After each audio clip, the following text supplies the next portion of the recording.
তো এটা হচ্ছে ছোটো বাচ্চাদের এখানে স্কুলের বাচ্চাদের জন্য সাধারণত এগুলো অর্ডার করা হয়। স্কুলের বাচ্চাদেরকে এখানে স্কুলে নাস্তা করানো হয়, অথবা যেখানে যে সকল ইভেন্টে ছোটো বাচ্চার উপস্থিতি বেশি থাকে ওই সকল ইভেন্টের জন্য এগুলো অর্ডার করা হয়। এখানে 20 পিস আছে।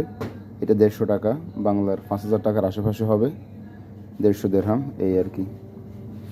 ওকে, হ্যাঁ। আর এটার সাথে খাওয়ার জন্য স্টিক দেওয়া হয়, এই যে বাঁশের কাঠি, এগুলা পরিবেশ বান্ধব, হেলথি, যে কোনো সমস্যা যেন না হয় এই কারণে বাঁশের কাঠি এগুলো দেওয়া হয়, এগুলো দিয়ে খায়।